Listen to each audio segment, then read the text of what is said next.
Hello student, good morning.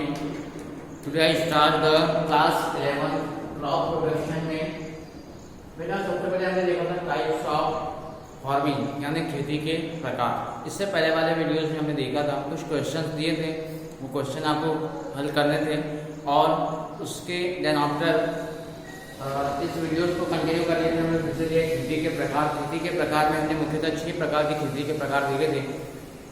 अब वो 6 प्रकार कौन कौन से आपको याद होने चाहिए? विशिष्ट खेती, सामान्य खेती, रेजिन खेती, शुष्क खेती, सिंचित खेती और मिश्रित खेती। इस प्रकार से जो खेती के 6 मुख्य प्रकार हमने बताए थे और उसके बाद में हमने देखे थे कि जैविक खेती क्या होती है।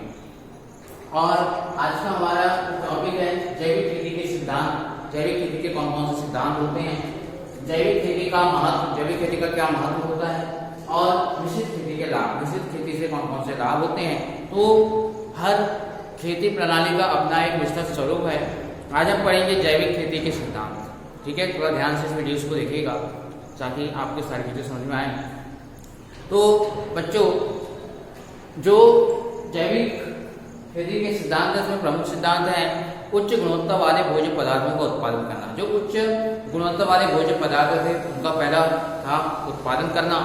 दूसरा था मृदा को दीर्घकालीन उर्वरकता में वृद्धि होना। जो मृदा की दीर्घकालीन उर्वरकता थी उसमें वृद्धि करना, मतलब जो पुराने समय से मृदा में उर्वरकता थी उसको बनाए रखना, उसके लिए गोबर खाद या जैविक खाद का प्रयोग करना।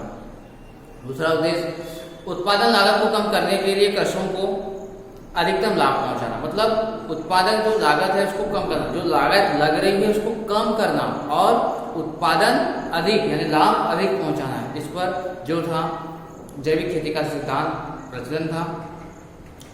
पर्यावरण को प्रदूषण से बचाकर, है ना, पर्यावरण को प्रदूषण से बचाना और बचाकर भावी पीढ़ी के लिए प्राकृतिक वातावरण को सुरक्षित करना। जो आसपास का वातावरण है किसी प्रकार से प्रदूषित न हो, इस प्रकार के सिद्धांत पर जो जैविक खेती के सिद्धांत थे। पहला क्या था कि उच्च गुणवत्ता वाले भोज्य पदार्थों का उत्पादन, मृदा की दीर्घकालीन क्षमता, फिर पर्यावरण को प्रदूषित होने से बचाना और उत्पादन लागत को कम करना और मुनाफा यानी कि लाभ अधिक प्राप्त करने के सिद्धांत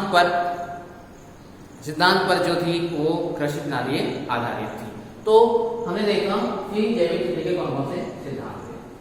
अब बात करते हैं जैविक खेती का महत्व क्यों है, क्यों इतना महत्व दिया जाता है जैविक खेती को।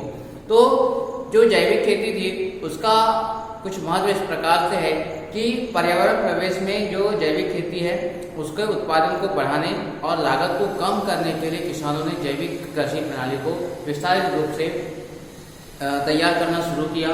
जैसे मनुष्य द्वारा प्राकृतिक स्रोतों से अधिक दोहन एवं कृषि कार्य में रसायनों का प्रयोग जो कर रहे थे उसको उसकी शक्ति का ह्रास हुआ और हमारा जो परितंत्र है वो अव्यवस्थित न होकर के व्यवस्थित रूप की दिशा में अग्रसर होने लगा। मतलब जहाँ पर जैविक खेती की जगह कीटनाशकों का प्रयोग कर रहे थे उसको धीरे धीरे उसको कम किया गया। फिर जैविक खेती में हम परितंत्र को संतुलित रख सके, इस प्रकार के जो जैविक खेती के द्वारा उत्पादन है उसको बनाए रख सके, इस सिद्धांत पर आधारित थी जैविक खेती। कृषि का स्थायित्व या स्थिरता प्रदान करना, कृषि को स्थायित्व देना है, स्थायित्व प्रदान करने का मुख्य उद्देश्य था। इस खेती के उपयोग को हम निम्नलिखित माध्यम से जान सकते हैं। जैसे मृदा को दीर्घकालीन जो दीर्घ व्यवस्था थी उसको बनाए रखने में, पर्याप्त मात्रा में जो खेती थी उसका निर्यात को बढ़ाया जा सके, इस सिद्धांत पर यह खेती आधारित थी। मतलब मृदा को दीर्घकालीन उर्वरकता जो आने वाले समय में है, जो लंबे समय में दीर्घकालीन जो उर्वरकता है उसको बनाए रखने के लिए इस प्रकार की खेती का महत्व था। जैविक खेती द्वारा किसी कृषि उपज में लागत को कम किया जा सकता है जिससे कृषक को अधिक लाभ प्राप्त हो। और उसके बाद इस खेती द्वारा परितंत्र में संतुलित मतलब वातावरण को संतुलित या उसके स्थायित्व प्रदूषण से बचाने के सिद्धांत पर आधारित था। यानी किसी प्रकार से जो वातावरण है वह बदले ना, उसका स्वरूप ना बदले। इस सिद्धांत पर जो जैविक खेती का सिद्धांत था इसका जो महत्व है पर्यावरण किसी प्रकार से प्रदूषित न हो, इस सिद्धांत पर आधारित था।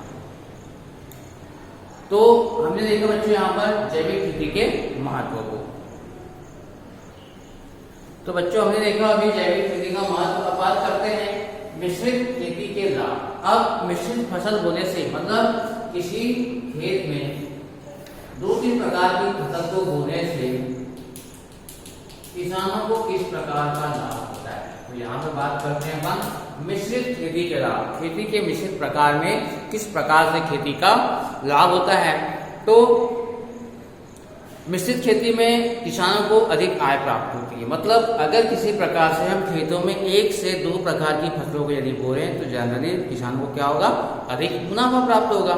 अभी मुनाफा प्राप्त कैसे होगा, क्योंकि हमने मान लो चने के साथ में अपने सरसों बो दी है, एक के साथ में 2 फसल, एक ही खेत में 2 फसल बो दिया है, जिससे क्या होगा, किसानों का फायदा होगा। उसके बाद श्रमिकों को अधिक उपयोग होता है, मतलब श्रमिकों को अधिक काम मिल जाता है मिश्रित फसल के माध्यम से।